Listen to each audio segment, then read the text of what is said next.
Good morning. My name is Maureen Conway. I'm a vice president at the Aspen Institute and executive director of the Economic Opportunities Program. I am so thrilled to welcome you to the Employee Ownership Ideas Forum. We have been working together with our colleagues at the Rutgers Institute for the Study of Employee Ownership and Profit Sharing on planning this for a while, and we're just really thrilled to see everybody here today. So many thanks to everybody for joining, whether you just walked over from your office or whether you traveled here from a different part of the country or whether you are joining us virtually. And we do have a great virtual audience today as well. I really want to thank everybody for being part of the conversation. I also want to thank Prudential Financial, J.P. Morgan Chase & Company, the Beister Foundation for Enterprise Development, and the J. Robert Beister Endowment at Rutgers School of Management and Labor Relations for their support of this event. So there are so many reasons to be excited about expanding employee ownership in the United States, and we have lots of folks who are going to talk to you about their experiences and their reasons today. But let me tell you briefly what's motivated us at the Aspen Institute Economic Opportunities Program. Our mission is to advance policies, practices, and ideas that can open economic opportunity to more people in communities all across the country. So that, individuals, families, and communities can support themselves, can earn a living, and really are free to lead kind of the lives of their choosing. And in that work, we spend a lot of time thinking about how more low and moderate income people can connect to good jobs. And we think of good jobs as sort of having three basic pillars. They're jobs that provide decent wage and benefits, provide sort of basic economic stability. They're jobs that offer opportunities to learn and grow for economic mobility and for wealth building. And they're jobs that provide a culture of dignity, of respect for workers and for their contributions and our equitable workplaces. So we really think of these as kind of the three pillars of a good job. But too many workers across the country don't have jobs like that, right? They lack some of these elements of a good job. But when we look at employee-owned companies, something is actually different happening within those companies. They often have better pay than similar companies, greater chances to build wealth, and a culture that really does actually listen and engage them in the work of the organization.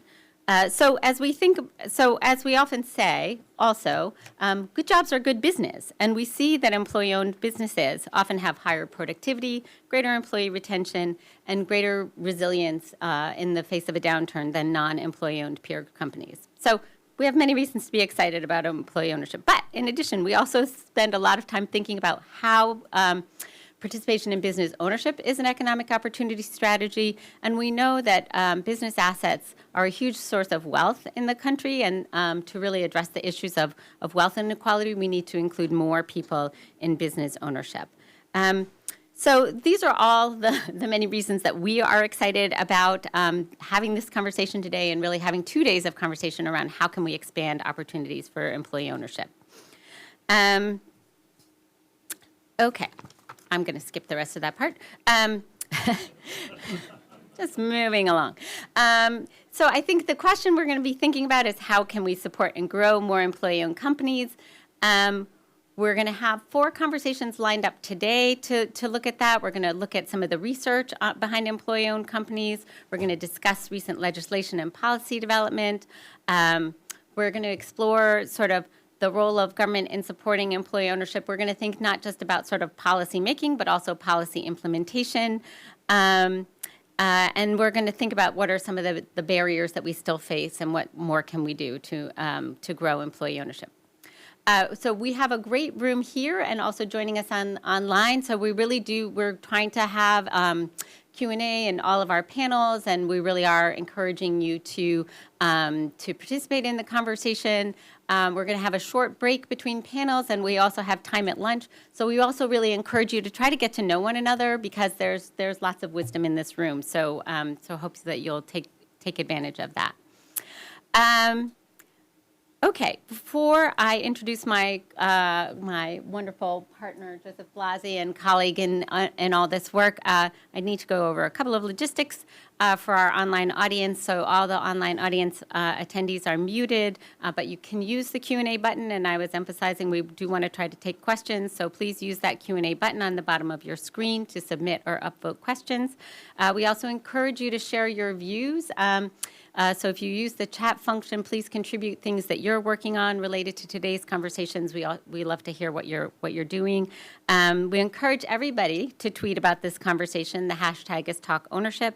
If you have any technical issues, please message us in the chat or email eop.program@aspeninstitute.org. The event is being recorded and will be shared via email and posted on our website. Closed captions are available for the discussion. Please click the CC button at the bottom of your screen if you'd like to activate those. One slight change to our agenda is that Adrian Eaton, Dean at the School of Management and Labor Relations at Rutgers, will be providing closing remarks along with Sarah Kay today.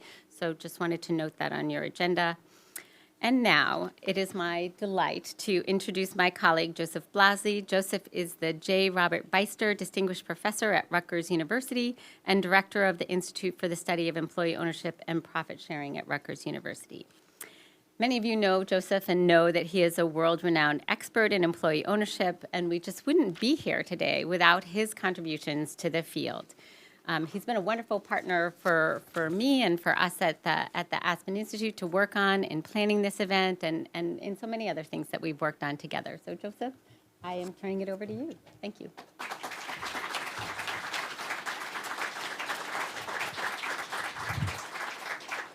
Thank you very much, Maureen, and I'd like to welcome you and the hundreds of people in the live stream audience, and it is hundreds of individuals, which is really wonderful, and welcome you on behalf of Rutgers University School of Management and Labor Relations and the Institute for the Study of Employee Ownership and Profit Sharing. It has been an absolute pleasure to work with Maureen Conway and Matt Helmer of the Aspen Institute. This has been a wonderful partnership. We've had a team of 10 people from Rutgers and Aspen working together for months, and we're just delighted to see it all happening right now. At Rutgers, we are very grateful to Marianne Beister and the Beister Foundation for Enterprise Development, along with the Beister Endowment at Rutgers, which sustains us into perpetuity. I guess perpetuity is pretty long. And we are enormously thankful to Prudential Securities for their wonderful support to allow this event to be planned and to thrive and to be a wonderful success. In the tone of the historical place where we are, when George Washington assumed the presidency of the United States in 1789, he confronted an almost bankrupt nation. One of the principal exports of the colonies was dried cod in barrels that were caught along the Atlantic coast and exported to Europe. Kind of like the microchip export industry today, although microchips aren't as smelly. During the Revolutionary War, the British engaged in economic warfare by destroying cod ships, arresting the sailors, demolishing the warehouses and the areas on the shore used to dry and pack the cod, often by families. These were often family businesses. President Washington quickly called in Secretary of State Thomas Jefferson and instructed him to bring the cod fishery back. Jefferson was negotiating the fishery rights issues after the Revolutionary War.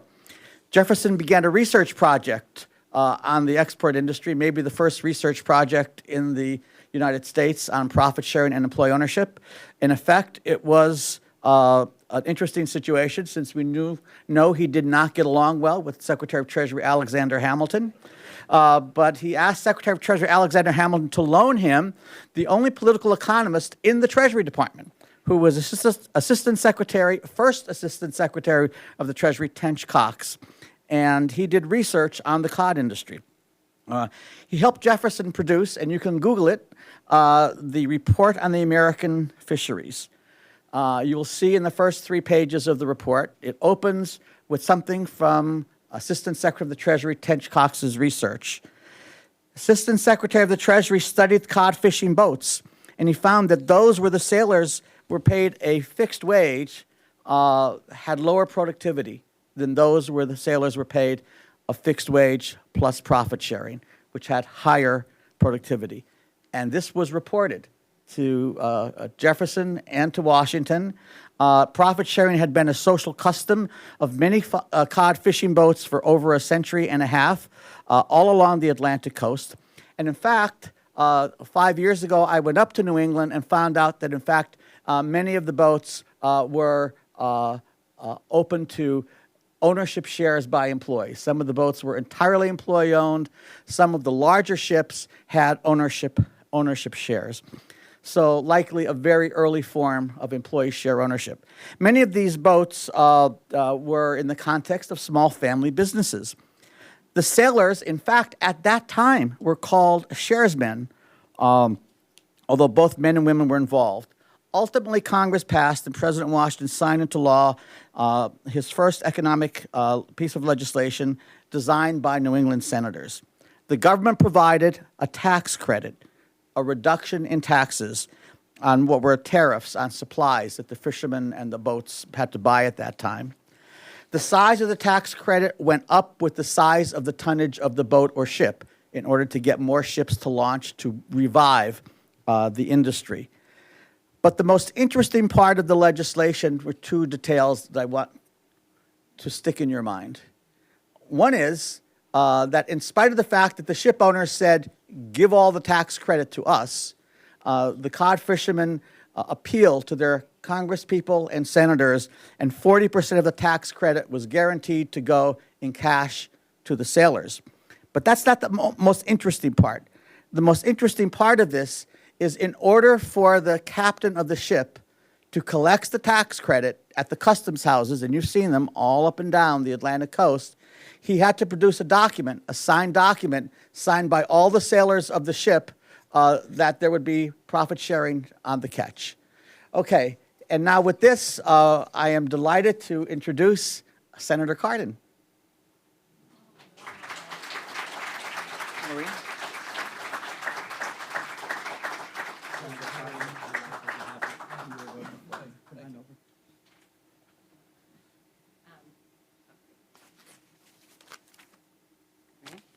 Excuse me, Senator. I'm supposed to give you some fabulous opening remarks introduction here. So, and really, we do want to thank you so much for being here, because Senator Cardin has indeed been a leader in so many ways in our country. He's been a leader on healthcare, retirement, security, environment, fiscal issues. He is from my home state of Maryland, Senator, I've had the pleasure of seeing you at many of our local 4th of July parades, so thank you. And of course, he's been a long-standing supporter of employee ownership, worked tirelessly to support its growth. Senator Cardin currently serves as chair of the Small Business and Entrepreneurship Committee, which is at the forefront of rebuilding our economy. He is also a senior member of the Senate Foreign Relations, Finance, and Environment and Public Works Committee. Senator Cardin has been a strong champion of small businesses and was critical in getting support to small businesses during the pandemic. He was also responsible for the extension of increased guarantees and reduced fees in the Small Business Administration's 2 largest loan programs. He has made it a priority to find better ways to provide access to credit for qualified small businesses and entrepreneurs, particularly minority-owned, women-owned, and veteran-owned businesses. From 1986 to 2006, Ben Cardin represented Maryland's 3rd Congressional District in the U.S. House of Representatives and served for 17 years on the Ways and Means Committee. He's a member of the Maryland House of Delegates from 1967 to 86. Maybe you didn't want me to go through this whole history. But anyway, Senator Cardin, thank you very much for being here today. We really appreciate it. Well, Maureen, first of all, thank you, and the Aspen Institute for your helping to convene this, along with Joe. Thank you on behalf of the Rutgers Institute for the study of employee ownership and retirement and profit sharing. I knew I get the last 3 words there. Profit sharing, absolutely. Maureen, Maryland has known for a lot of things. One of the things is we're a very patriotic state. We've had over 400,000 who have served our nation in uniform. So we have a lot of 4th of July parades. Which one were you at? Which one? Tacoma Park. Oh, well, Tacoma Park has its own Independence Day parades at times. So it's wonderful to be here. Thank you very much for hosting this session on ownership ideas, on how we can advance employee participation in the American dream. So let me back up a little bit. When I was in the state legislature many years ago, I got involved in ESOPs. Why? Because Maryland had a lot of ESOPs. In fact, we led the nation in the highest penetration of employee-owned companies of any state in the nation. So that got my attention. But more importantly, I visited those locations, and they were all very productive economic enterprises because their workers had a share in the profits. And the work ethic there was one of which made Maryland's companies more competitive and gave stability. And when we went through economic downturns, these companies were able to go through those, and with the cooperation of their workforce, were able to solve those challenges. So I was sold on the ESOP program well before I came to Congress. When I came to Congress, I had a chance to work with Congressman Rob Portman. Both of us were in the House of Representatives together.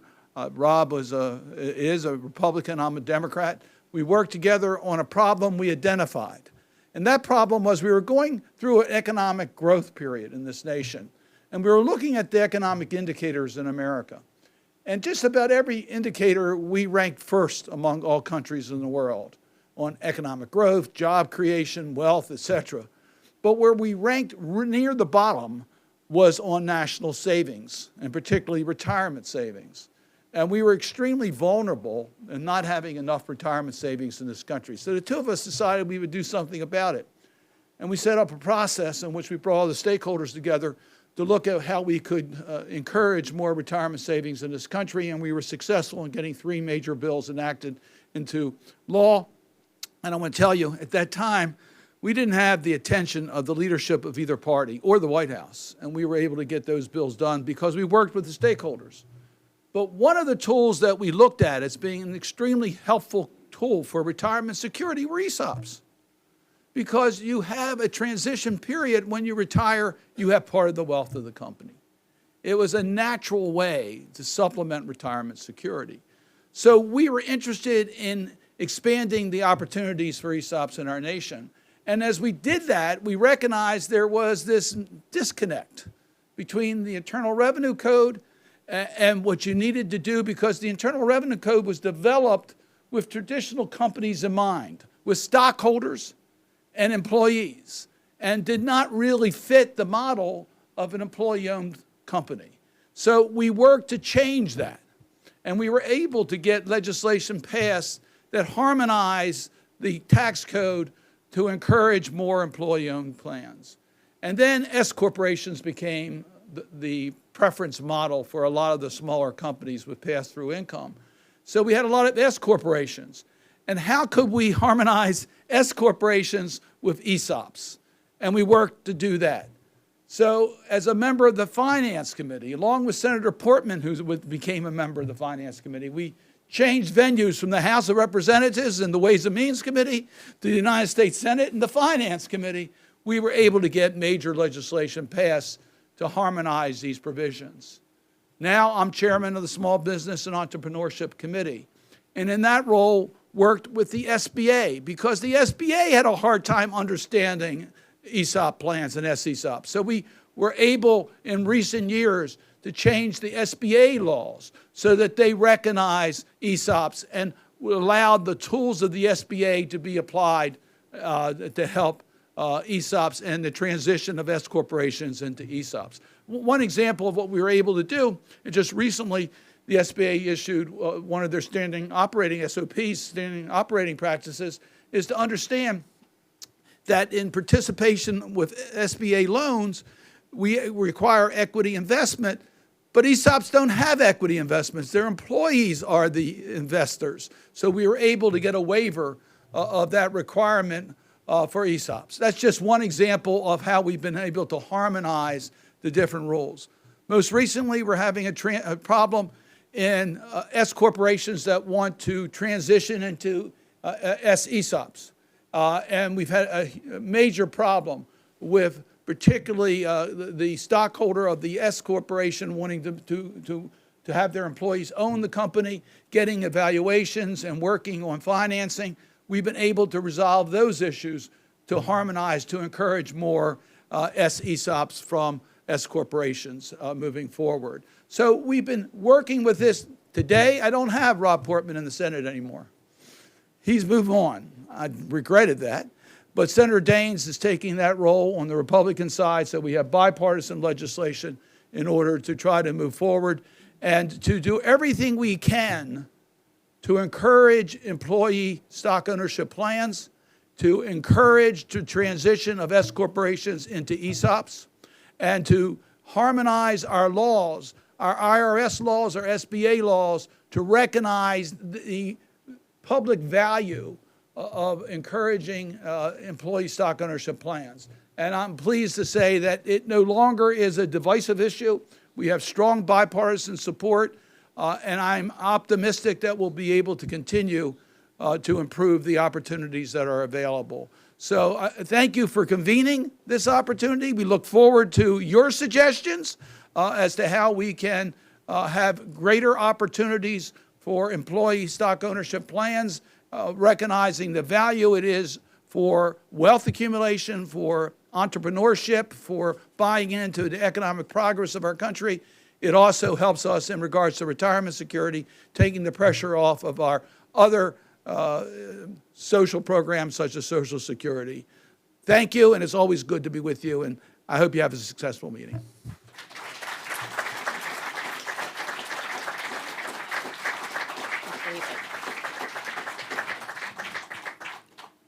Thank you so much, Senator Cardin. That was fantastic. We appreciate you being here. And now I am delighted to introduce Congresswoman Chrissy Houlihan. Representative Houlihan is an Air Force veteran, engineer, entrepreneur, and educator who is continuing her career of service as the first woman ever to represent Pennsylvania's 6th District in Congress. Chrissy has helped lead several thriving southeastern Pennsylvania companies, including And1, a basketball apparel company, and B-Lab, the organization that launched the B Corporation movement. She went on to serve in Teach for America as a chemistry teacher at Simon Gratz High School in North Philadelphia and led and scaled a nonprofit helping thousands of underserved students all across America build their literacy skills. She is committed to working to build a strong, stable economy with good jobs and good benefits for everyone. Many thanks for that, near and dear to my heart. Since serving her community in Congress, she has been awarded the Abraham Lincoln Leadership Award for America Award and 3 Congressional Management Foundation Democracy Awards. Representative Houlihan has been a strong supporter of employee ownership and recently helped introduce the Employee Equity Investment Act with her colleagues. Representative Houlihan, thank you so very much for being here today. Really appreciate it.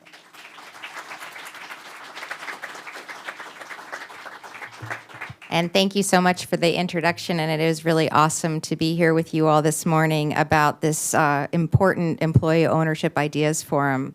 I'm glad to be with you today and to share a little bit more about my background and interest on this topic and how much promise I think we all have together to make a difference in this particular area. As you mentioned before joining Congress, I represent Pennsylvania's 6th Congressional District, and it is in southeastern Pennsylvania, just outside of the city of Philadelphia, where you maybe have watched the most recent disaster that happened on our I-95. But our community, my community, is 40% Democrats, 40% Republican, and 20% independent.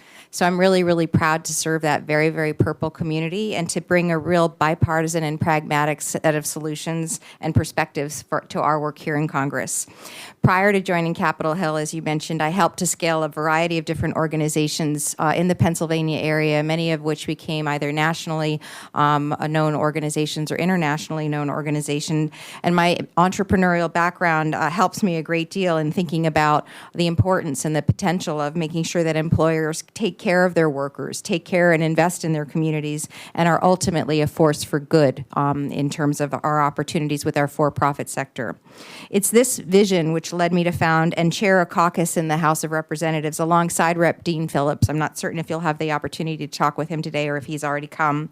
It's called the Stakeholder Capitalism Caucus, and it's our mission to make sure that we learn from leaders across the private, public, and civic sectors who are reimagining capitalism and who know and understand that the role of business and corporations in America is to foster inclusion, to generate long-term and lasting growth, and to benefit all stakeholders more widely and more equitably.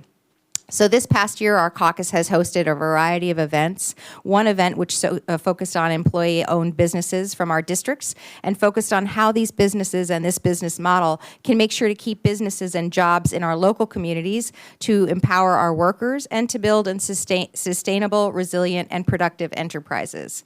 I was really proud specifically to host a group from our community called the Standard Group. This is a company that is a print management and marketing and logistics company that's based in my community of Reading, Pennsylvania. If you have ever played the game of Monopoly, you remember the Reading Railroad. Reading, Pennsylvania is part of my community.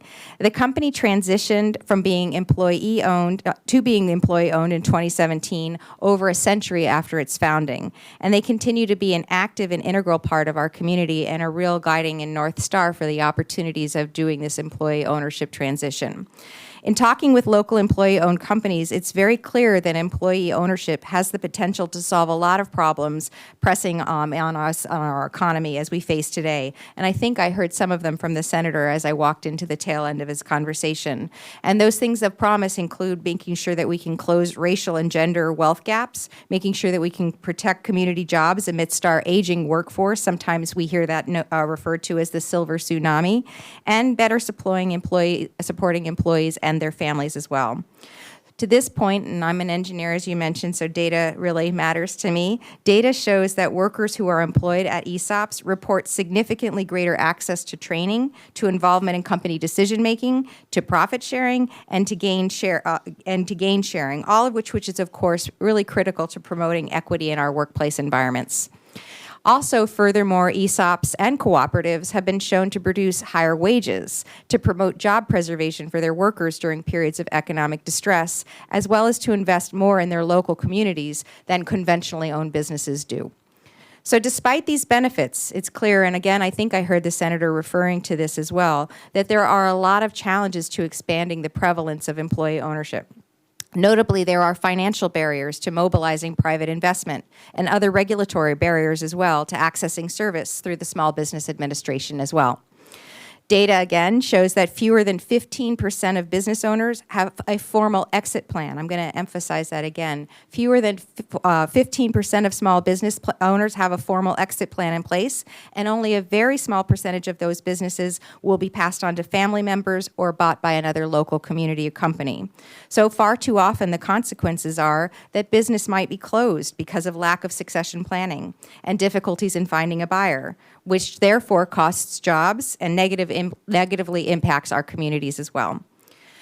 Importantly, compounding this issue is that when a business is undergoing that ownership transition, traditional buyers in the mergers and acquisition markets, in our sort of traditional capital markets, are often initiating transactions with sellers while also providing the financing as well.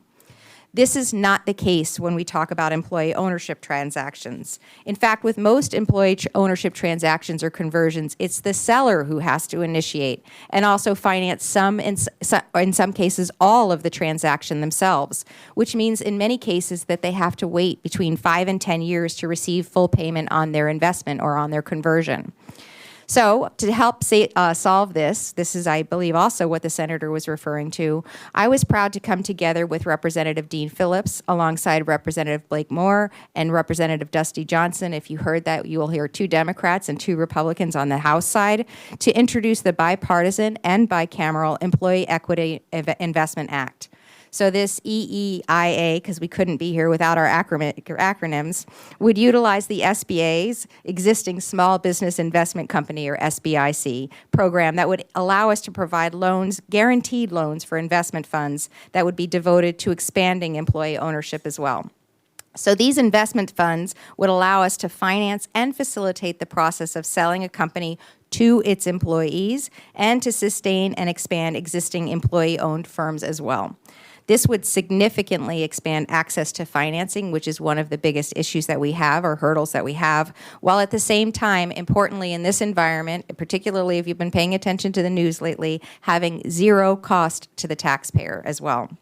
So I'm really looking forward to working with my colleagues, both on the House side and the Senate side, to work this through the Small Business Committee and through the House floor and Senate floor to the President's desk for signature. For those who remember your schoolhouse rock, all of those things have to happen in order for a bill to become a law.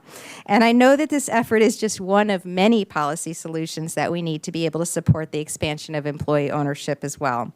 But I am very much encouraged, particularly in this very difficult environment, by just how bipartisan this work is and how the work of employee ownership as a real opportunity for legislative help and legislative solutions. I really look forward to working with the Stakeholder Capitalism Caucus as well and with my colleagues across the aisle to benefit these future employee-owned companies. I would ask of you, and I thank you very much for the opportunity to serve with you today and to talk about these issues. Please, please, please reach out to your various members of Congress and your various senators and talk to them about the importance of this legislation. This is a confusing time. What I will share with you is that on every 2-year cycle, there's about 9,000 pieces of legislation that are introduced every 2 years. We vote on just a few hundred of them every year on the House side. We pass just a couple hundred of those as well. And then, of course, they need to be taken up by the Senate, too. So if you're visualizing that pipeline of 9,000 down to a couple hundred, down to 100 or so onto the President's desk for signature, this is an attention deficit disorder issue. We need to make sure that you are drawing attention to these particular pieces of legislation and squeaking, because the squeaky wheel gets the grease in this organization and in the one that I'm standing, I guess I'm on the Senate side now as well. So I really appreciate the opportunity to serve, but I need your help to make this happen. And so thank you for inviting us.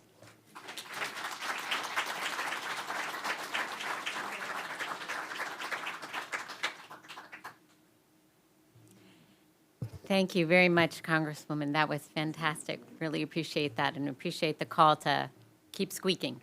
And it is now my pleasure to introduce Elliot Gerson, Executive Vice President at the Aspen Institute. Elliot is responsible for the Institute's policy programs, its public programs, and its relationship with its international partners. So that means he's my boss. He's responsible for me. Elliot also administers, well, used to administer. He tells me he has at long last stopped administering the U.S. Rhodes Scholarships. We'll see. But he was a Rhodes Scholarship at Oxford, also a U.S. Supreme Court clerk, practiced law in government and privately, held executive positions in state and federal government, on a presidential campaign, and was president of startups in healthcare and education and of 2 leading national insurance and healthcare companies. I thank Elliot for being here. I know I can always count on Elliot for being here, to be here. Elliot is a strong supporter of the work of the Economic Opportunities Program and somebody I know I can always rely on. So Elliot, thank you so much for coming today, and I turn it over to you. Thank you very much, Maureen. And I think Representative Houlihan left, but she didn't mention one thing that I just happened to mention to her. I've had a very privileged life with lots of wonderful jobs and opportunities, but perhaps the most formative opportunity I ever had was working with her father, who was a Navy captain, an extraordinary man who worked for the Secretary of Defense in the Carter administration. So it was a special treat to hear her. But it is also an enormous treat to be here. And I want to thank Maureen for the introduction and for the great work that she does, and Joseph and for both of the teams for the work that they've been doing, which frankly couldn't be more important in our economy and the state of our country today. At the Aspen Institute, we are immensely proud of the work of the Economic Opportunity Program, which is focused, of course, on expanding opportunities for people in communities across the country. And this relationship we have with the Rutgers Institute for the Study of Employee Ownership and Profit Sharing has been, from our perspective, enormously exciting, intellectually stimulating, and most importantly, productive to real change in our economy and the opportunities for those who are left behind in it. This conversation today comes at a time of tremendous economic flux as growing numbers of Americans are frankly questioning whether our economy works for them. Even before the COVID-19 pandemic, in an allegedly strong economy, workers at the bottom of the opportunity scale were struggling to support themselves and their families.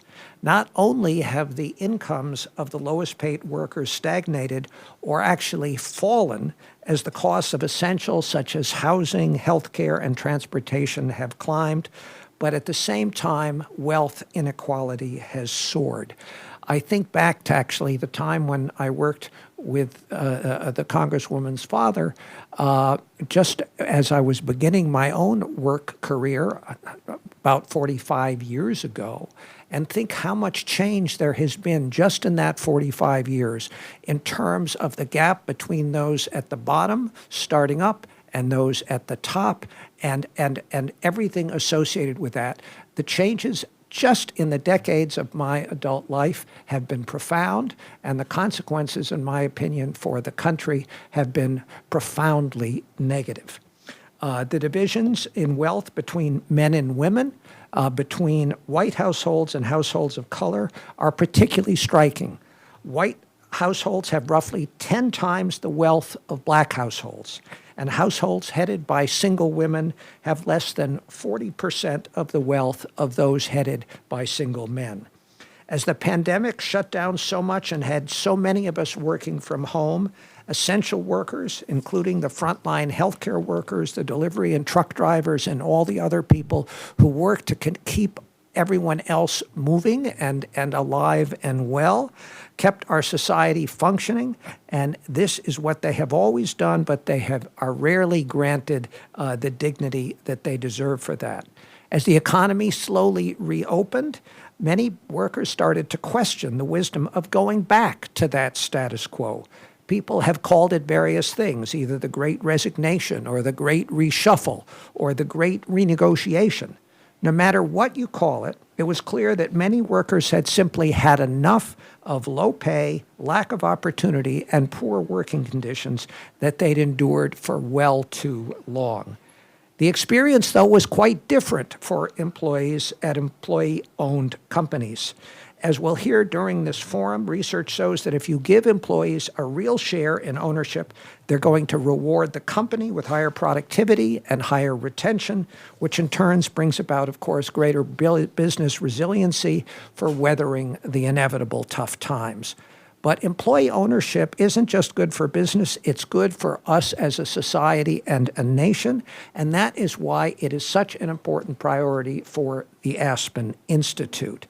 Our mission at the Institute in the almost 75 years since we were founded has been to drive change that leads to a free, just, and equitable society. Employee ownership strikes me as something that fits absolutely perfectly within this mission. It gives workers a say in their future.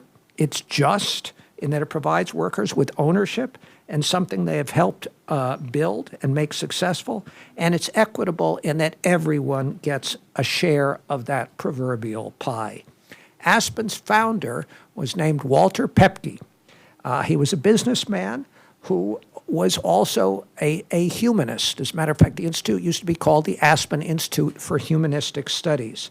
And it was his idea that leaders who come together with moral clarity and apply their leadership using the values that are so important to constitute not only a good company, but a good community, but a good society, that it is essential for those leaders to apply those values-based principles in everything they do, and if they do, that will benefit the society. He took upon himself his own role as CEO of a major American corporation to champion these principles in his own workplace. As leader of the Container Corporation of America, he extended stock ownership, pension plans, and cultural employees very widely to employees. He prioritized promotion from within, and though the company was not employee-owned, he was proud of the fact that many of its shareholders were everyday middle-class Americans.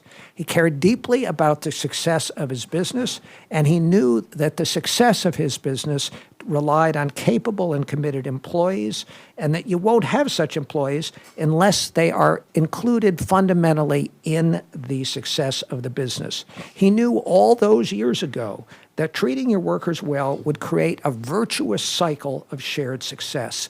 And in some sense, we are becoming full circle, at least in aspiration, not yet in reality. In 2019, as all of you know, the Business Roundtable redefined the purpose of a corporation, and Aspen had a small role in that redefinition as serving all stakeholders and not just shareholders. And this explicitly includes investing in employees and providing them with fair compensation. What better way to make good on this than through employee ownership? We know it has bipartisan support, and you heard that so clearly just now in the remarks. We've seen that with the Work Act and now with the Employee Equity Investment Act. We know it helps workers, it helps businesses, and it helps our economy. And this is also about the values we hold, about who and whom we value in our economy. Today, we have record low unemployment and record high GDP, but too many Americans still feel that the economy just is not working for them, that they've been left out of this prosperity. And so it's more important now than ever to come together and build shared solutions that renew the promise of the American dream for so many people who have no longer, kept belief that it really applies to them. I'm excited for the conversations you'll have over the next couple of days, and we're delighted to be part of this with Rutgers and the Aspen Institute. Thank you for your commitment to this important work, and I now turn it over to Maureen. Thank you.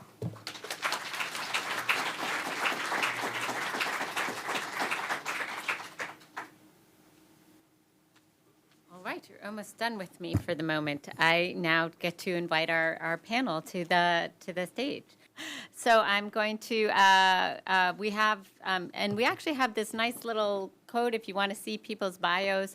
They are a great panel. I'm not going to go through their bios, so I'm just going to welcome them to the stage. Joseph Blasi, J. Robert Beister, Distinguished Professor, as I introduced before. Heather Bainbridge Cox, President and CEO of Windings, Inc. Alex Brill, Senior Fellow, American Enterprise Institute. Welcome to the stage. Is Jen Briggs here? There she is. Jennifer Briggs, Executive Director of Civico, founding partner of Grit Business Coaching, member of the Colorado Commission of the Office of Employee Ownership, and former Vice President of Human Resources at New Belgium Brewing. And delighted to have our moderator here, Zach Warmbrodt from Politico, to lead this conversation. So, Zach, let me turn things over to you. Okay, great. Hi. Good morning. Again, my name is Zach Warmbrodt. I'm the financial services editor at Politico, and I co-author our Morning Money newsletter. So I help us keep tabs on financial policy. I just wanted to set the stage a little bit and give a little preview of what we're going to get into. I think as Elliot was kind of getting into a little bit at the beginning, just big picture, it's a weird time for the economy, coming out of COVID-19, with the Fed, continuing to hike interest rates, but pausing today because it's even a little unsure about all the forces that are kind of coming together with the labor market staying strong. I think it just has people here in Washington and on Wall Street kind of looking around the corner, where's the next recession? And so that's kind of helped focus policymakers' minds on, what can we do to support workers and the health of companies.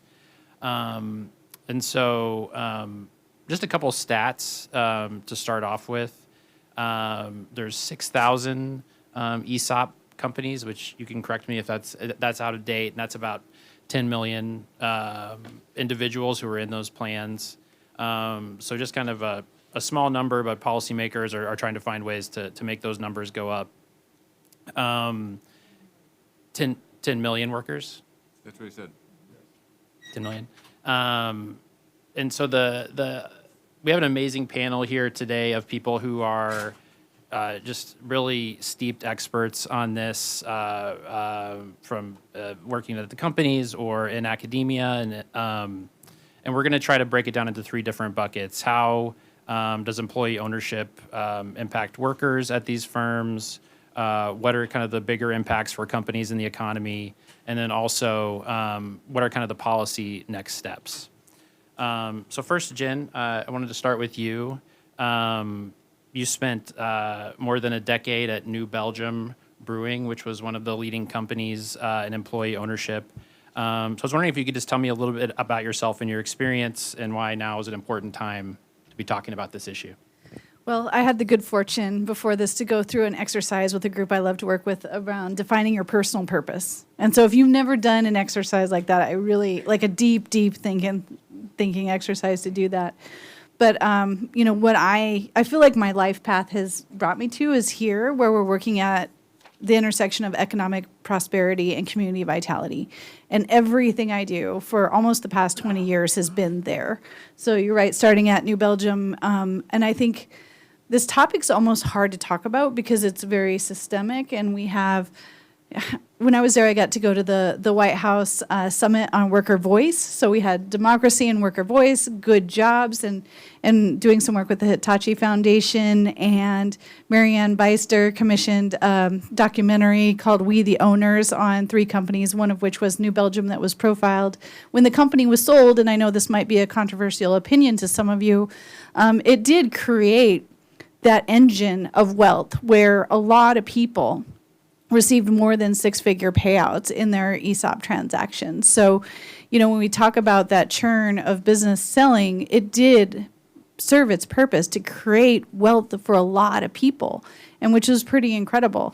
But, now serving on boards and corporate boards for ESOPs and continuing this work and continuing to make it just visible.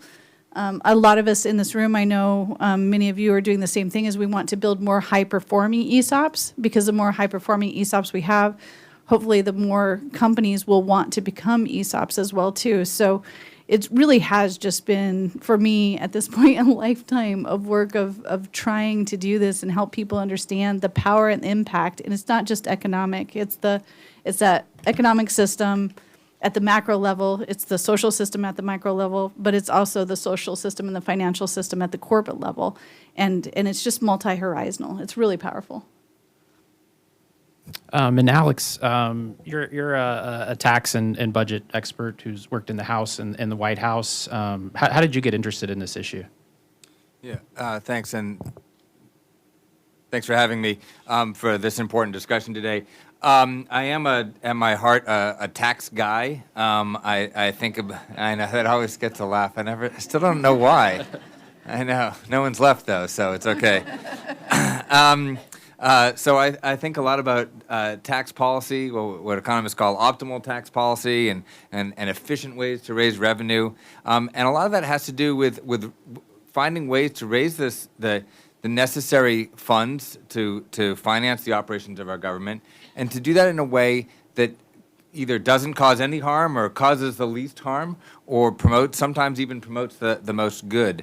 And so it's not just about the dollars that the government collects and the distribution of those payments, but about the consequences of those policies, for good and for bad. When we think about employee ownership, we have a favorable tax system in place to encourage ESOPs, and we have consequences as a result of those policies. And so what I'm very interested as a tax guy is, what are the consequences of our tax policies? And what I've observed and contributed to a bit, but observed in the research a lot, is how the existing tax structure, which is favorable for employee ownership, has resulted in these firms, maybe not as many as we wish, but in many, and that those firms are performing very well. We heard some of that from Senator Cardin earlier, and I'm sure we'll hear that all day long. But firms that are ESOPs have a tendency to outperform their non-ESOP peers. And as a tax matter, that's super interesting, right? And as an outcome matter, it's super important. Thank you. Heather, could you talk about your path to leading an employee-owned company, Winding Inc., and how that's different from your past experiences in business? Thank you, Zach. You've actually given me a soapbox. Great. I am an advocate for ESOPs, and when you hear my story, you'll understand why. I'll start first with explaining who's Windings. Windings is a custom manufacturer of electric motors. We are located in southern Minnesota, 2 hours from Minneapolis. So it's really farm country. But we build electric motors for critical and specialized applications. So you wouldn't find our motors off the shelf or in a ceiling fan or vacuum cleaner. Our motors instead would be on the Perseverance rover landing on Mars, or circling the sun and studying the corona, or military and commercial flight, or surgical tools. Give you an idea of how specialized what we do is all about. So we make unique designs really for high pressure, high temperature environments. We became employee owned in 1998, so that's over 25 years ago. I only joined Windings in 2015 when I came aboard as the then CFO. The employee ownership was quite appealing to me at the time because I had a long career in private equity, and I hope there's nobody in the audience who's from private equity. I'm not knocking them. Private equity is a model, and it works well, but it works well for the select few. And I learned, I was that operator who would go in, and my job was always to right the ship, turn things around, pay off the debt, increase the multiples, and find a way to exit in 3 to 5 years. And what I found was that every time, if I was successful, I would start over every 3 to 4 years. And the people who had worked with me to build this business got little to nothing. If anything, we were laying them off because the business was moving out of state, or it had changed ownership and they were going in a different direction. And after a while, for a leader, it takes a toll on you. How do you, every 3 to 4 years, encourage people, work really hard, and in 3 to 4 years, you got nothing? So employee ownership, when the opportunity came, it suddenly, I immediately connected with it and what this could do for a business. And so I moved clear across the country, from Mobile, Alabama, to the most northern state in the country, Minnesota, and didn't realize it had 6 months of winter when I did that. But it was because of the employee ownership and what I felt it could really do for a business. So fast forward, here we are. The company has been doing really, really well. And many of our employees, I have to say, have healthy account balances. The average account balance for our employees is over $170,000. And for those who have been with the business more than 15 years, the average of their accounts is closer to $500,000. We've made several millionaires in this little small town of 14,000 people. The impact we have on our community, think about that. So employee ownership, I'm an advocate, and that's been my journey. I'm really passionate about ESOPs, I guess you can tell. But I really believe there needs to be a way to open this up for more people to enjoy the benefits of generating wealth for themselves and their families. Thank you, Heather. That was really insightful, and that was a really good transition to Joseph and a few questions focused on workers. But Joseph, could you give us some information on what the numbers tell us? I mean, what are the outcomes like for workers at employee-owned companies? Well, using data, recent data from the Department of Labor, put together by the National Center for Employee Ownership, but these are population data from the Department of Labor. There are 6,447 ESOPs with the wealth of 1.8 trillion. And if you just count the employees who are actually functioning employees, not retired, that's an average of $180,292 per employee. Using the General Social Survey, which is sponsored by the National Science Foundation, with data just from 2022, we see that after 10 years, the ESOP workers, after 10 years seniority, have an average of $315,000 in wealth. And Rutgers has done other studies using ESOP administrative data, suggesting that that number is quite significant, more significant after 20 years. Now, by comparison, using the 2022 General Social Survey, looking at all non-ESOP employees in equity compensation plans, employee share ownership plans, in the non-ESOP rest of the economy in their companies, they have an average employee ownership value of $90,298. But those employees are typically in plans that don't include all or most or even a significant number of the employees of those companies. So we stand in this particular situation by the numbers. I mean, ESOPs are the leading broad-based format in the country. There are some exceptions. In equity compensation plans, they are few and far between. There has been a massive reduction in broad-based non-ESOP equity compensation plans in the United States, so going in the other direction. Now at Rutgers, when we came up with the idea of the Institute, our goal is to study all forms of shares, from the purest worker cooperative to the employee receiving restricted stock options, restricted stock units at Google, and everything in between. And one of the things that I found during my career, 45 years in this field, is that every 5 years, whether it's Congress or think tanks or the press or thought leaders, comes to us and says, what does the research show? And it really bothers me because it's the research that you did 5 years ago they forget about, and they want fresh bread out of the oven. So we often keep redoing the same studies. And so we put together this little research brief on employee ownership and ESOPs because ESOPs were part of the 2022 General Social Survey, and we got data hot off the presses from 2022. And we do see the job stability, the wage stability, the lower layoffs, the better wealth. The General Social Survey is a great national random sample of the United States.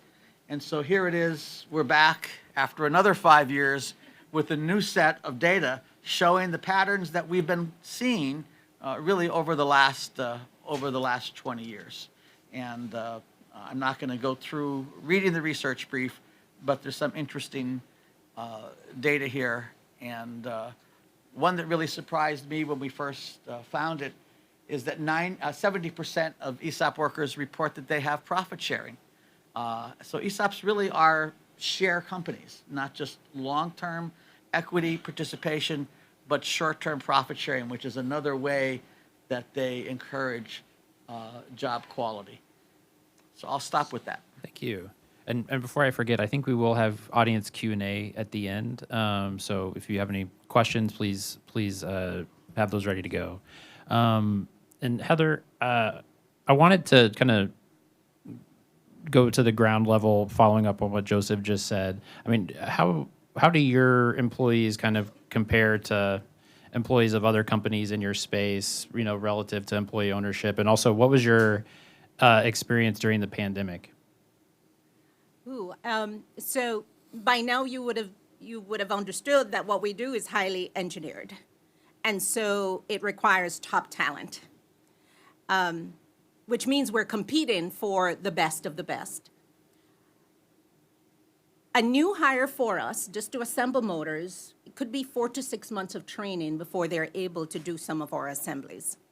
We're putting something on Mars; it can't fail, 0 defect. And many of you flying on 320s want to make sure the 320s get where it wants to go, right? 0 defect. So we spend a lot of time and energy, effort in training and developing people. So it's quite an investment that the business is making in them. Like most businesses around the time of the pandemic, I don't think there was anyone who didn't have something to deal with. Our priority was keeping our employees safe and healthy at the time. So we implemented protective measures overnight. I was very proud to see how our team quickly adapted. I mean, we were distancing and finding ways to work extended hours to keep our business going. The amazing thing about ESOPs is that everybody is all hands on deck when you have a problem. And that is the best thing for a CEO. I can tell you that. You sleep better at night because you're not the only one thinking about the issue. You've got your entire workforce, because they're co-owners with you, helping you to solve that problem. And so we worked really well during the pandemic. We never closed our doors. We kept business going. And one thing I have to also admit, that during the pandemic, when we were having shortages in grocery stores, we were buying supplies for our employees. Supplies that you would normally not get in the grocery store, such as toilet paper. Because we could buy it in bulk, we bought it for them. We bought cleaning supplies and so on, and distributed it among our employees. And it's because you're such a family, you take care of each other. You do what's best to keep everybody going. We spent quite a bit of time during the pandemic in the downtime training and developing. And while others in the space were laying off, taking pay cuts, and hiring freezes, we were hiring for talent. We wanted to keep all our people because we know the investment that we had made in them. And we also knew that when the business came roaring back, we would need every single one of them.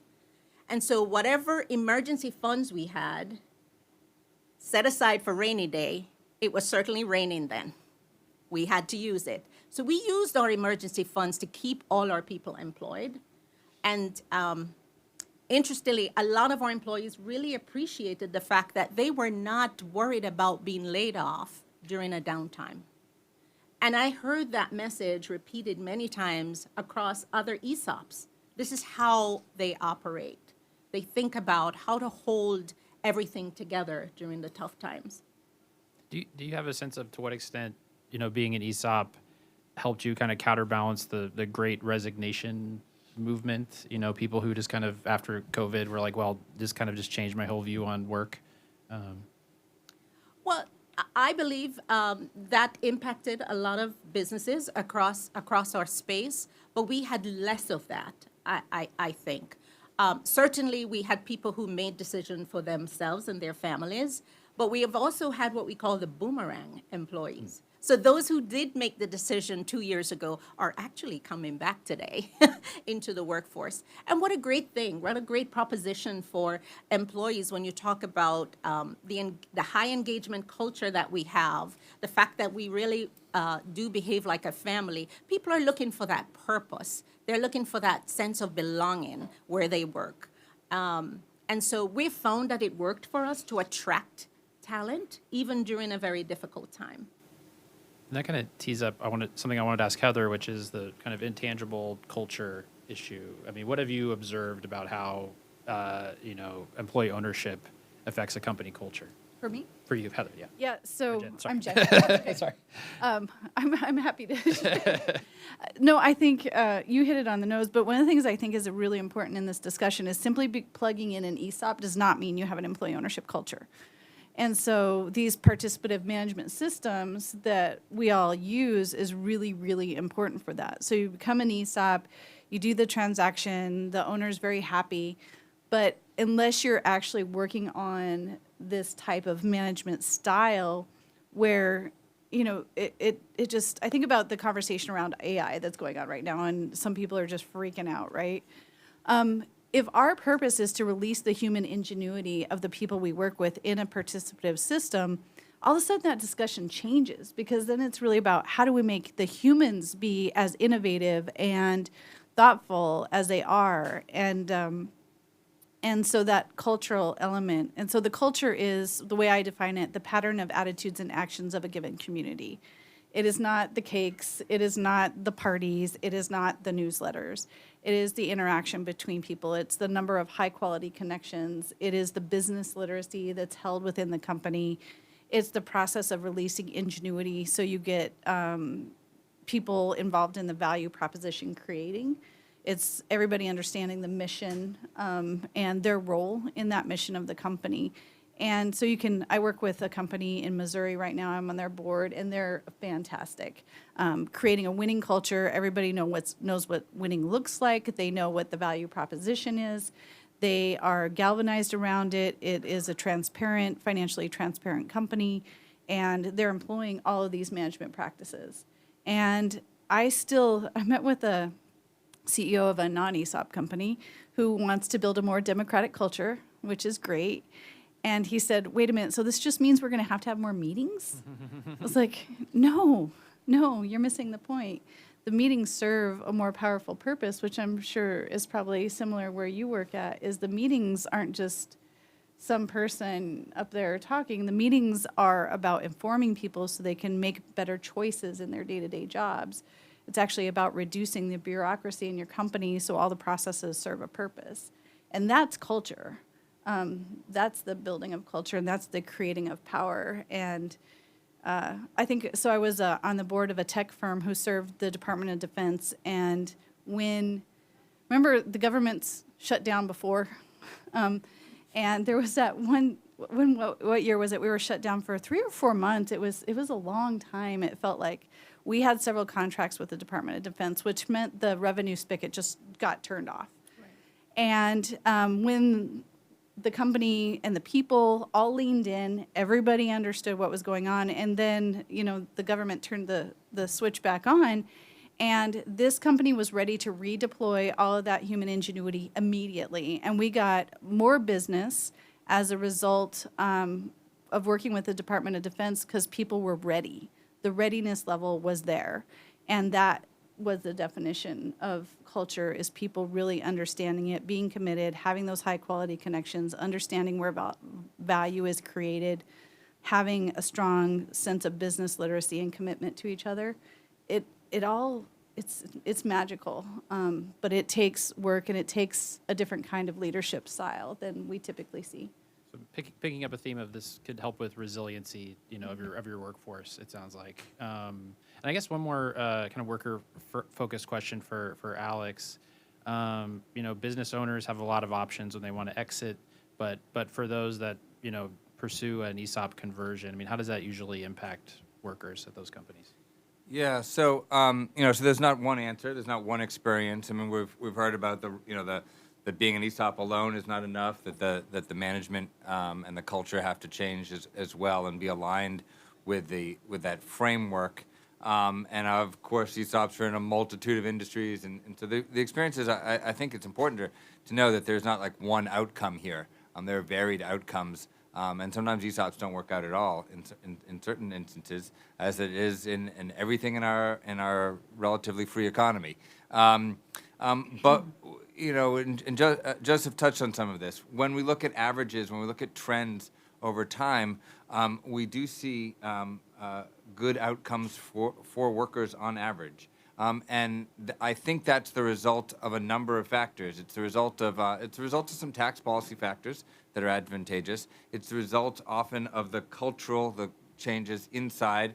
Some issues I would sort of put in the industrial organization bucket about where ideas come from, how decisions are made, how people feel about how the decisions are made, whether they have a voice in the decision-making process, whether groups can manage themselves, or whether, as they're more likely to be able to do in an ESOP than in an organization where they don't have skin in the game, and they require the additional costs and bureaucracies of middle management. But what we see are outcomes where workers have higher revenue per employee, higher wages on average, lower turnover rates, the retirement benefits that Joseph was describing earlier. And then the other point, and this is something that Heather talked about, a number of people talked about, Heather included, is this issue around resiliency, and that the firms themselves are more stable, which is nice for the firm. It's nice for the firm's customers. It's nice for the firm's suppliers. And it's nice for the workers, right? It's nice to be in a firm that's not going away, or it's less likely to be going away. And that gives, not only peace of mind, I think, but also, draws workers into being more committed because they feel like they're part of something that is more stable and, in fact, is more stable. Got it. And I wanted to stick with you as we kind of step back and look at, the businesses and the economy and society as a whole. I mean, just looking at the companies that go this way, I mean, what do you kind of know about how this affects job creation or any other impacts beyond resiliency, like you were talking about? Yeah, so some work that I've done and some and similar work that others have done have looked at what happens to employment during periods of economic shock. And so I don't have the data for the pandemic, but if we look back further in time, what we observe is that there's less volatility in the aggregate for workers in employee-owned firms than there is for the economy overall. And that's also true. You might say, well, but they're in different industries than the economy is all. Maybe it's like leaning towards safer industries anyway. But even if you look within industry, you tend to see more employment stability. And for me, one of the key reasons why that's nice, good, is not only for the workers, but, and people talked about this earlier, is for the broader community, right? And so that there's a spillover benefit. There's a positive, what economists would call a positive externality. So the government provides, a benefit to encourage employee ownership. Who wins from that? Well, the founder wins, the workers win. That's nice. There's a cost to that incentive, but not only do the players inside the business benefit, but the positive externality is when the community benefits, right? It's when the sandwich shop across the street, benefits from the fact that they're selling sandwiches to a company that's less likely to go bankrupt, right, in a downturn. And those positive benefits are, I think, hard to quantify, but sort of directionally are relatively easy to observe. And that spillover into the rest of the economy, because the entire economy will never be an ESOP, right? We're not going that way, right? We shouldn't go that way. We're not going that way. That shouldn't be the aspiration. There are lots of different kinds of business forms. The other ones aren't bad. There's just a benefit associated with ESOPs. And so we want to provide support and durability to our entire local community, or you might say the entire supply chain. And across the supply chain, there are benefits of having businesses that are ESOPs, or within a community, there are benefits for that community writ large of there being employee ownerships because of that resilience and the benefits that those workers enjoy. So I guess to what extent do those community benefits kind of impact society as a whole? Any way you could? Yeah, I mean, I illustrate think that? about it. I mean, there's probably a lot of ways. I think there's one way, which is in a macroeconomic business cycle framework, that when the economy is hit with a shock, that shock could be a pandemic, it could be a banking crisis, it could be a terrorist attack, it could be any type of shock that that hurts our economy in the aggregate. What happens in Washington is Washington deploys policies to try to help bring the economy back, right? You talking earlier about Fed policy, and like the Fed gets to work doing its job, trying to help stabilize the economy. We have automatic stabilizers, but in our fiscal policies. But in addition, Congress will get to work to try to help get the economy going again and help people out. The more people can help themselves, or the more resilient we are, the easier that task becomes, right? And so we want to have businesses that are resilient to shocks. And there's evidence, I think, that ESOPs, because there are shocks coming, right? I don't know when. Don't ask me when. Don't ask me, But there are economic shocks that will come. There are business cycles that will come, and it's nice that those businesses are a little bit more resilient than the average. And as we saw during COVID, it can often just be an ad hoc policy response, like the PPP or something, and then there's all kind of unknown issues that come out of that, as Senator Cardin knows very well. So Heather, you I think you were talking a little bit about some recent business successes you've had, expansion. Could you talk a little bit about how employee share ownership has has it driven those successes? Well, employee ownership has supercharged our business in unique ways. And I'll just give you some examples because I like to speak to specifics. Everyone at our company is always looking for ways to improve, continuously improve, do a better job. drive the business, improve the bottom line. In the last couple of years, our culture of high engagement and inclusivity, meaning everybody gather around, how do we attack this problem? We've been able to reduce waste significantly. Rejects. Remember I said 0 defects. We can't send a defective part at all out the door.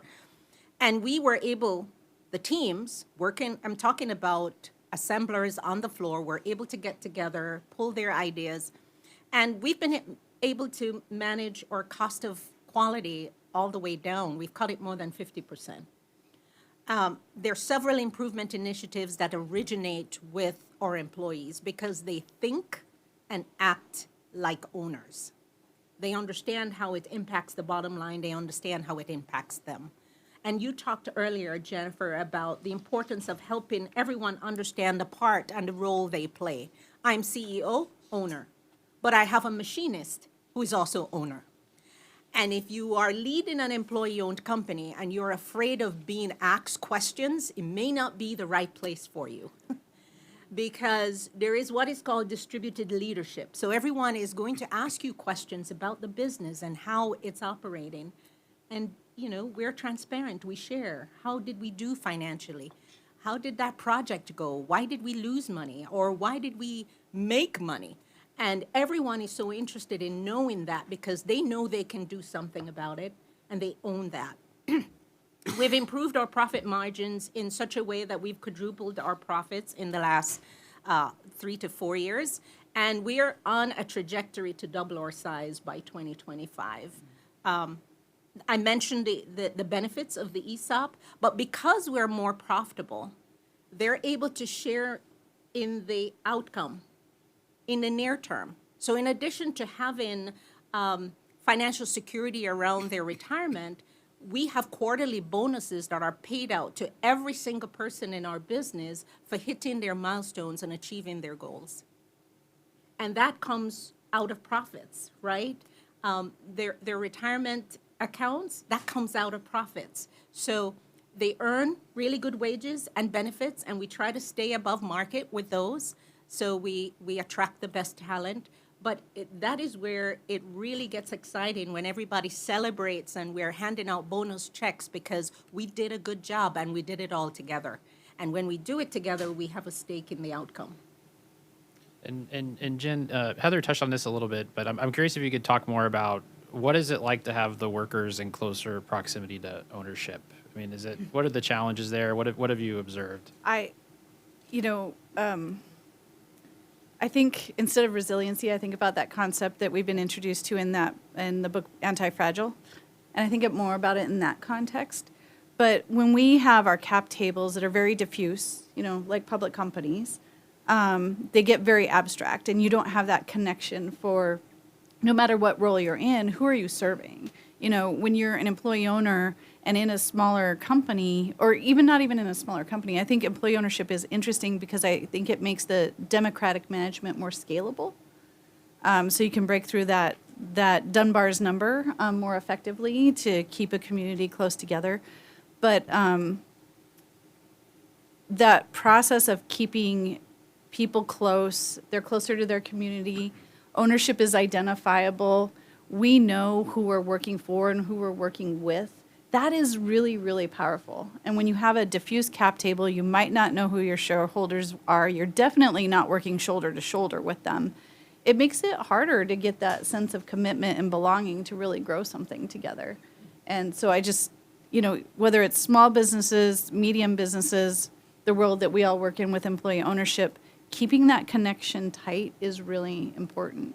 And I think about the work that we're doing in Colorado with the Colorado Commission is focusing on, where we can to try to remove barriers to become employee-owned so that we can serve that community, so that we can have a better impact, and so we can preserve, in some cases in Colorado, especially rural Colorado, the economy there is really, really critical. So keeping things close, there's a lot of benefit. Challenges, there's challenges too, because I think I'm thinking, I'm looking at Chris Mackin right here for people online that can't see me. But, we talk about these ideas of balancing rights and responsibilities. And, we want to make sure that people aren't rights driven, that there is always the risk and reward, and that we're in this together. It's not just building like a super happy having parties all the time. And I think at New Belgium, some people thought like, oh, you're just a bunch of hippie having beers together every day, which was opposite from what was true. We were in a ruthlessly competitive market. There were problems every day. We had to look at the consumer marketplace all the time and figure out what are people doing, what are they going to buy, what is the behavioral economics portion of what are we doing, and when you have everybody involved in that. But there will be tension around decisions because you are transparent. People will disagree. And so as a leader, it's part of keeping that balance of rights and responsibilities, and it's also part of using tension as productive tension to turn things into better ideas, to turn things into better decisions, and not to back away from the tension, but to lean into it and to use it for the productivity of your company and ultimately for your community. And Heather, do you have a similar experience with those tensions? Any anecdotes on how you navigate that? I call those healthy conversations. They're not, and we don't have to agree. But I think when a group gets together to solve a problem, you want to hear from everyone. I guarantee you that the people who are on that line know how to fix the problem far better than I ever could. I have attempted to wind a stater, and I failed several times. They still have my reject ticket to remind me that I fail at it. But, this is where they're experts at that. I'm not. And so I have to rely on them very often in determining the direction we go. And I'm not so proud as, that I can't realize that I need the people that I work with and for, and they need me. And it's that sense of we are in this together. So yeah, you're absolutely right, Jen. You have to be open and willing to share. And that's what I have found in the ESOP environment. If you're not willing to share, if you're not being open, probably won't work really well for you. Got it. Well, Joseph, do you want to tie a bow on it for us? I mean, what kind of statistics do you have on, growth, productivity, profits, in comparison to, employee-owned companies versus non-employee-owned? Well, I think the bow I'd like to tie on it is a little different. We, with support from the Employee Ownership Foundation, put some questions on the General Social Survey in 2018, right after the election. And we asked people whether they would like an economy of firms based on employee ownership. And equal numbers of Republicans and Democrats and independents, strong numbers in the high 70s, were supportive of that. Jim Bonham called it a unicorn idea. But then we asked them, and this is interesting because we've been talking about research about, looking at the belly button inside employee-owned firms and at managers and workers. But then we asked members of the population, would you be more likely to accept a job from an employee-owned firm or a firm with profit sharing than a same job but without those characteristics? And again, a majority. Would you be willing to shop and buy from such a firm? So I think that there's a tremendous gap between broad citizen support for the idea of employee share ownership, which goes back to many of the founders of the American Republic's concern about having broad-based property ownership. There's a gap between broad citizen support and how much we see it happening, and here we are in Congress, and it was great to hear the senator and the representative talk about the fact that they're working to close that gap. And there's a reason why they're working to close that gap, because citizens are far more supportive of these ideas than bureaucrats and the average professional practitioner out there, or maybe even the average member of Congress. Yeah, and I think it's telling. There's a few issues where Senator Bernie Sanders, Republicans, and Joe Biden can all work together, and this was one of the policies that were part of the last big spending bill in December. So I think it kind of speaks to that broad-based political acceptance. So let's look forward. Let's get into policy a little bit. Heather, is there anything else policymakers could do to support the environment we've been talking about? I could start answering that by just stating, we all know nobody gets wealthy from getting a paycheck. At least most people don't. You get wealthy from owning something. And what we're promoting here is allowing employees to own a piece of their business. Because in owning a piece of their business, it appreciates over time, they're generating wealth for themselves and their families. So how could, I started to make a long list, but I boil it down to just these. Support more research and development in this area. Why? We need to build more evidence around the fact that employee ownership models do benefit not just employees, their families, but the community and the economy. We've already stated that. Increased access to funding and financing. We heard a little more about that today. Tax breaks to companies that establish ESOPs or tax credits to businesses that are transferring ownership to employees. We need to make it easier for companies to do this. It's not easy to navigate that landscape today, and so we need to do more in that area. Improve the awareness and education that we have. Support more programs to inform businesses that this is an option. We heard about the silver tsunami that's heading our way. A lot of people don't know what to do with their businesses when they retire. What's going to happen, and why aren't we thinking about transferring that to employees? Many of them don't even know that there is such an option. Streamline regulations, and that's a big area, right? But just make it easier and cost-effective for businesses to establish and maintain employee ownership. I think I could boil it down in those four. Thanks. And Alex, I mean, is there anything you want to add on what could be done on the tax front? Well, I can. So on the tax front, I don't have a suggestion for more tax relief. I mean, one could always develop another tax credit and try to lower the burdens. I think we should embrace the tax framework that exists today. That's not to say that everything is perfect in the system.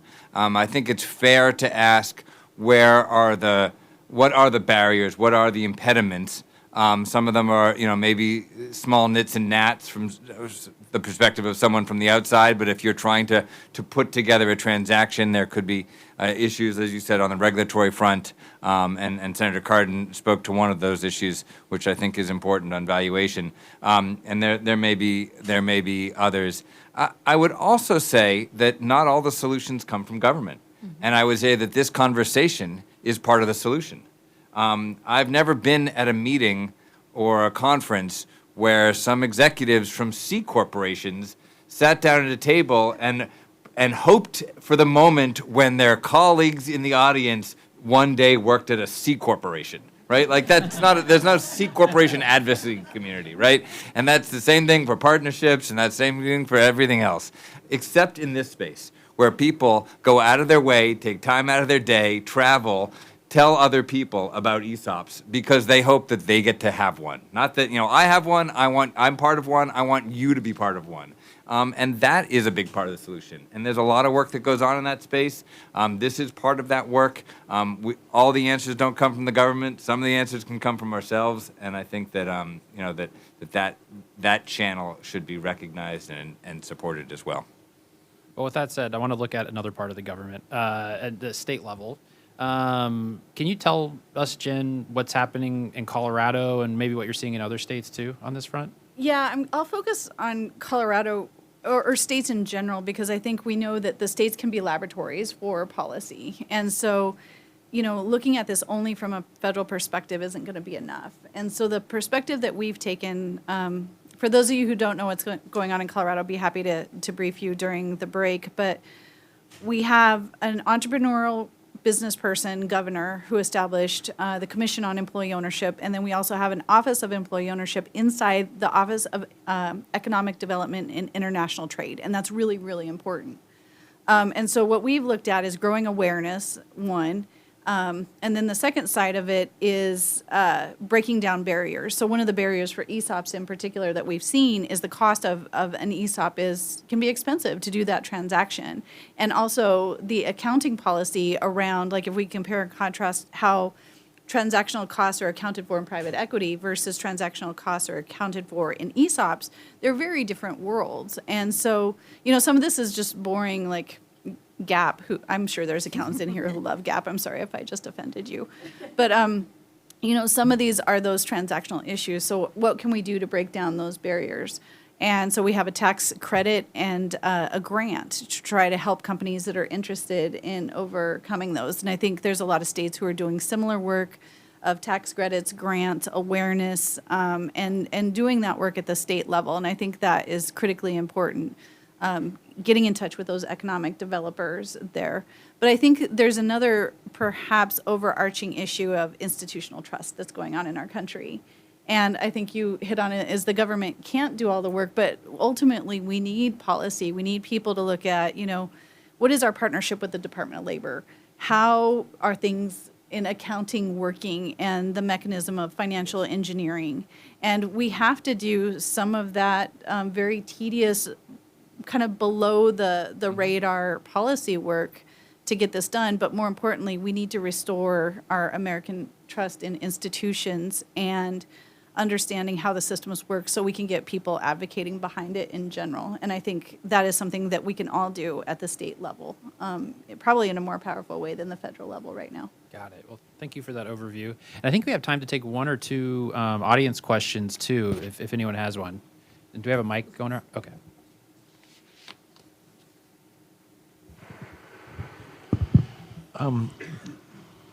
Not necessarily. Ken Baker from New Age Industries and the PA CEO and the EOX. I've been thinking about the employee ownership and continued process improvement. And I think there's a connection between those two things in the way of actually making the business actually more profitable. And I think that should be actually promoted. One other comment to Alex, if we want to improve taxes, maybe we should tax private equity the way they should be taxed. Nudge, nudge, wink, wink.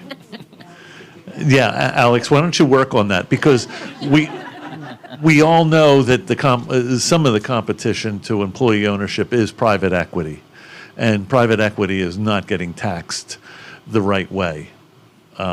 So anyway, no questions, just. I understand the comment. All right. Well, on that note, thank you so much for being on this panel. It was really insightful and educational. So we get a round of applause for our panelists.